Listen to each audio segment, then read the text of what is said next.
So you've decided you want to walk the Camino de Santiago. Congratulations! And now you have to make it a reality. To help you out, we've made this quick pre-Camino checklist with all sorts of information, tips, and our recommendations for things like ATM fees, booking, logistics, trains. Basically, we're trying to answer as many of your Camino questions before you go so that you are prepared to have a Buen Camino, no matter which route you choose or how long you're walking. We've also partnered with Safety Wing to help make this video, but more on that in a bit. I'm Shawn. And I'm Lainey. And this is Days We Spend.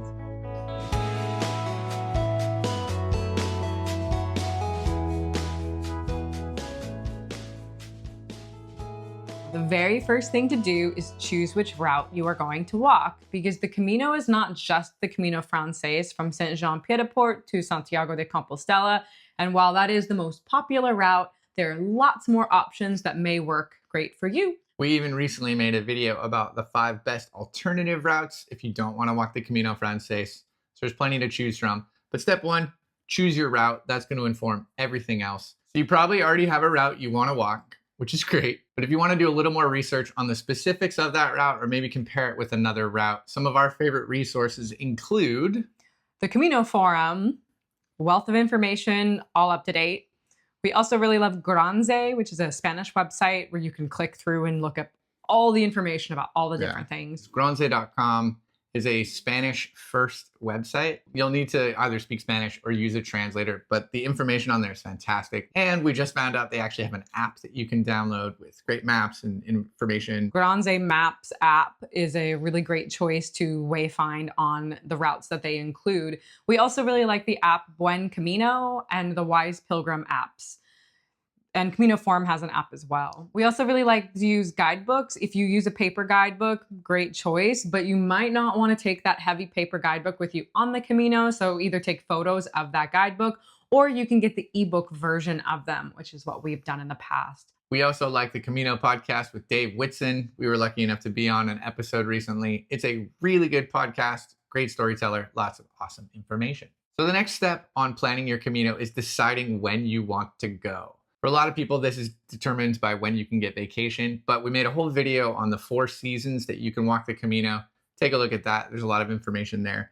Once you've decided when you're going to go, we really do recommend booking your flight as soon as possible. You'll get a better deal, obviously, if you book in advance, but it'll set your intentions and everything else can now start to actually happen. And some people like to book a one-way flight to their starting point and then book their exit flight when they've started their walk. I don't know if you can do that anymore with the new Schengen laws, so we do recommend booking your exit flight. Maybe you just want to purchase a ticket that is changeable. Try to give yourself more time rather than less. That's something that we've heard from a lot of pilgrims over the years, is they regret having a really tight deadline to get to Santiago. It doesn't give them the flexibility when they make friends or they just want to slow down. So if you have the flexibility, use it. Once you arrive to Europe, whether you flew into Madrid, Barcelona, or Paris, you need to get local transit to wherever you are starting. We like the website Rome to Rio to research the options for transit, and that could be a bus or a train. You'd be really surprised. In Spain, at least, all transit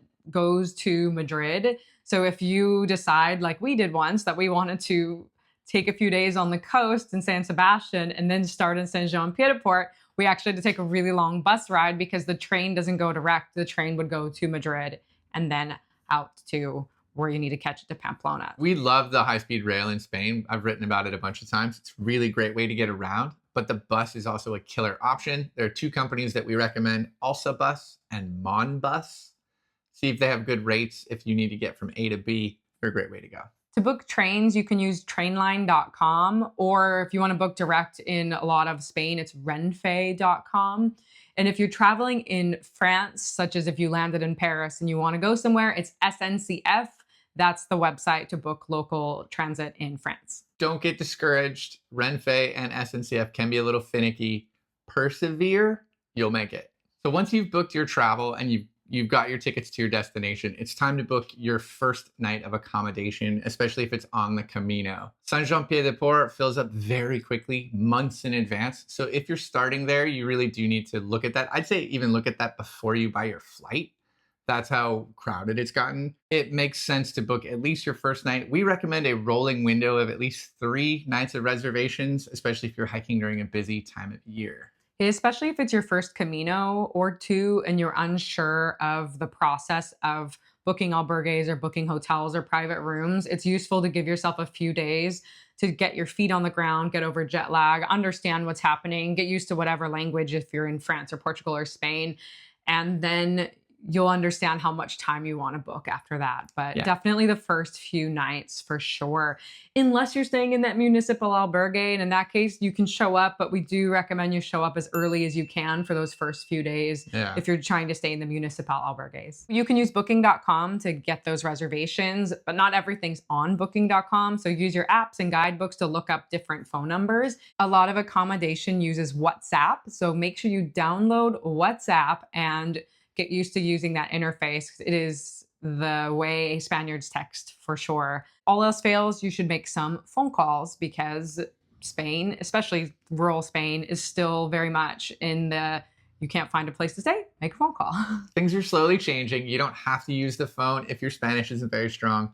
You can copy paste Google Translate into a WhatsApp message and send that. But try calling. It's not as hard as it seems. My Spanish isn't great and I call all the time. Or you can also email places if you're doing something like months in advance for reservation. That works too, which is what I have used in the past when we planned the first few nights in France. Speaking of phone calls, you are going to want an international cell phone plan or a local SIM card for communication once you are in Spain or Portugal or France. So this is always changing, but generally speaking, many American cell phone companies have an international plan. We've had experience with T-Mobile. Their T-Mobile international plan just works. So our American number worked on our first few Caminos without having to make any extra modifications. You're going to be using maps. You're going to be making phone calls. You're going to be doing a lot of things on your phone. If you only have a couple of gigs of data, it might feel a little constraining. Or if you're always looking for Wi-Fi, that's not super fun.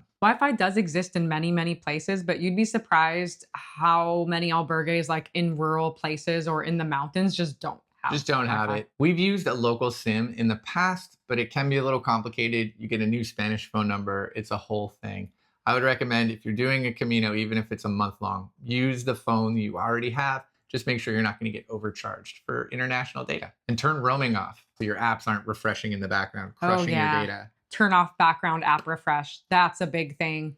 That'll say, I just saved you $1,000. One of the most important ways to prepare for the Camino is to purchase travel medical insurance.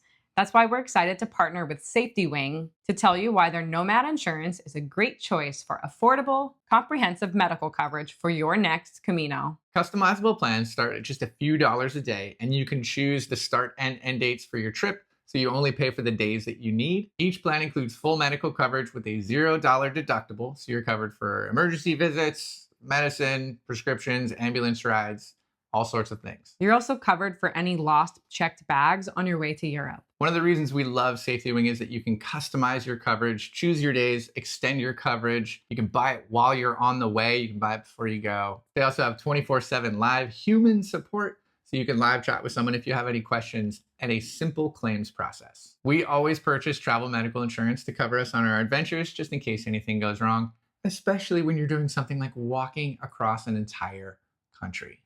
So a lot of you might have questions about cash, credit, and using your American bank account while you're in Spain, which is a great question. Cash is definitely still king in a lot of the small villages in Spain. So you're going to need to always carry some euros on you at all times, which is why it's important to try to get a no-fee ATM card. We use Schwab free checking. So basically we get reimbursed at the end of every month for any transaction fee in the world up to a couple $100. But many more banks these days are offering like reduced or no ATM fees. Just check in. If you do have an ATM fee, you might want to take out more in one go. Yeah, I had ATM fees on my first Camino. It was not fun. They can add up. The other thing that you're going to want to check is to make sure that your credit card doesn't have foreign transaction fees. Most credit cards don't have a foreign transaction fee, but you absolutely need to verify that because you will be using your card a lot. Also, when you pay for things here in Spain, make sure that you pay in euros. You'll have that option. It is almost always a better rate. So select the euros, not the dollars. That's a quick pro tip to save you some money. Another option that I've really enjoyed this last 2 years is the Wise international checking kind of digital card. Basically, you can transfer money into your Wise account from any bank account that you link up. It's very easy. There is a small fee, but you're going to pay that no matter where you transfer money. And then you can pay in local currencies. So if you're worried about currency fluctuations, the strength of the dollar, the strength of the euro, you can put some money into a Wise account and treat it almost like a travel little kind of bank account and pay locally. You don't have to worry about any of the transaction fees because your money will already be in euros. We'll include a link to Wise in the description because it's actually a really good idea if you're doing any international travel outside of the Camino. They can handle multiple currencies. You just upload it, link it to a bank, you're good to go. And now for the fun part, your gear. So we've made many packing lists on this subject. So if you want more specifics, make sure you check them out, linked above, linked below. But no matter what you bring, you have to make sure you test your gear. Number one thing is break in your shoes. Know which type of shoe you want to wear, whether it's a boot, trail runner, a regular shoe, a flip-flop, but you need to test it out. You don't want to get to Spain and realize like, oh, these shoes are too small, or I hate these sandals. Make sure that you try it for at least a week before you go. And just like your shoes, you should try out your clothes. Just because you bought a new pair of pants for the Camino doesn't mean they're a good pair of pants to walk in. Like maybe they're uncomfortable to sit down or you can't raise your leg when you're hiking. So again, test your clothes. Are they comfortable? Are they going to cover you? Sun coverage. I've had a pair of pants that I loved when I tried them on in the store, and then I put my wallet in them and I sat down and my wallet just flopped onto the ground. That's a problem. We very much recommend using what you already have. You don't have to buy a thing to walk the Camino.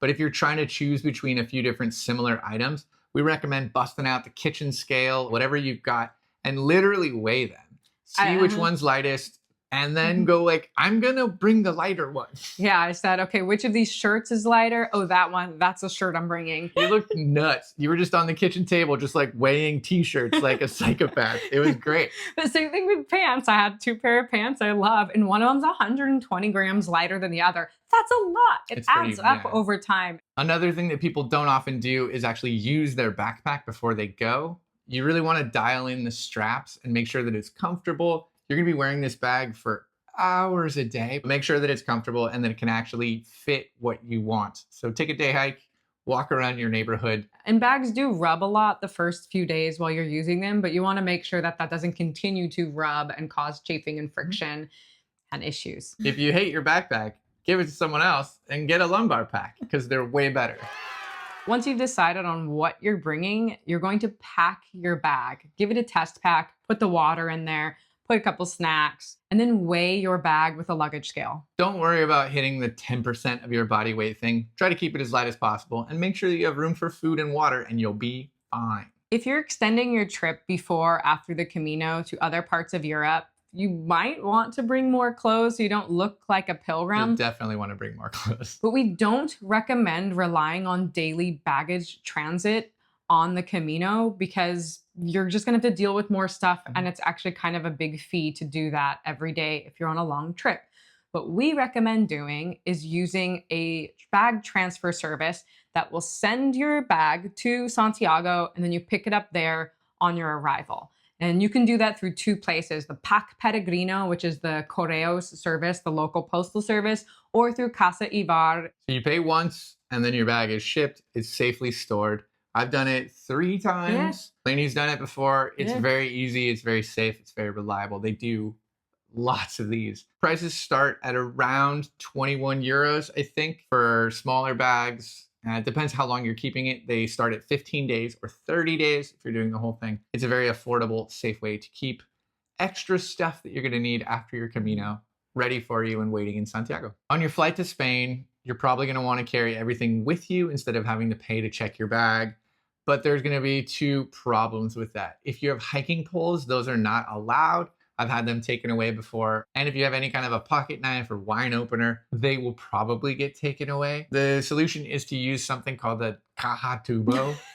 Or any kind of box. That's what they call it here in Spain. We were flying to France to start a Camino and we checked in our hiking poles and our knife.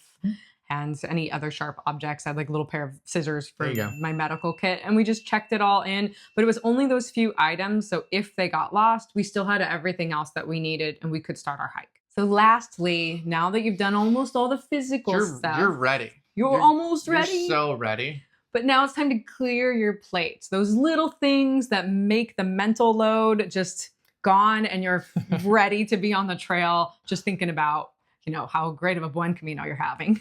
Obviously, we recommend that you don't work while you're on the Camino. I've had to do that before for clients. It ruins it. It's nice to be able to make money while you're hiking, but I recommend putting work off. Keep notes, keep a journal if that's something you want to do, but don't do any client work. Anyone who's a remote worker, don't do it, man. It's awful. Or work, like tell your work you're on vacation. You're not at work, you're on the Camino. I recommend setting up an email autoresponder and out of the office message. Have fun with it if you want to. You can make it Spanish and make people figure out that you're saying you're on the Camino. But make something so that you set expectations that you are not reachable, because you won't be. It's a time to be away from a lot of these stresses. So set yourself up for success by turning off as many of these notifications as you can. We like to share our plans and our vague itinerary. Some like approximate times we'll be in some places with our family and friends. Some of that is just for safety. Actually, most of that's for safety. 100% of that is for safety. Also, just sometimes like my mom really likes to know where we are. Lastly, you should clear some space off of your phone so that you have room for all of the photos and videos and apps and moments that you're going to capture on the Camino. All seriousness, take things off your phone that you've been meaning to take off for years. Delete some apps that are kind of time wasters. The Camino is a really interesting time to kind of hit that reset button and evaluate what's important to you. And you can start really simply by evaluating what's important on your phone. Use this as a catalyst to try something new. You could do it. We hope this list has helped you plan your Camino so that you get to enjoy all of your days on the way. If you visit our website, we've made a handy checklist that you can download so that you can just take a glance at this and check it off and prepare for that clearing your plate mental load for the Camino. Thank you so much for watching. Let us know in the comments if you have any other follow-up questions for things we didn't cover. Or There's something so much to think about. Or something that you do that we didn't include. Make sure you subscribe and like this video. We've got all sorts of Camino content and moving to Spain and just fun adventures that we like to do to spend our days. So thank you for spending your day with us. I'm Lainey. I'm Shawn. And Buen Camino, peregrinos. Buen Camino.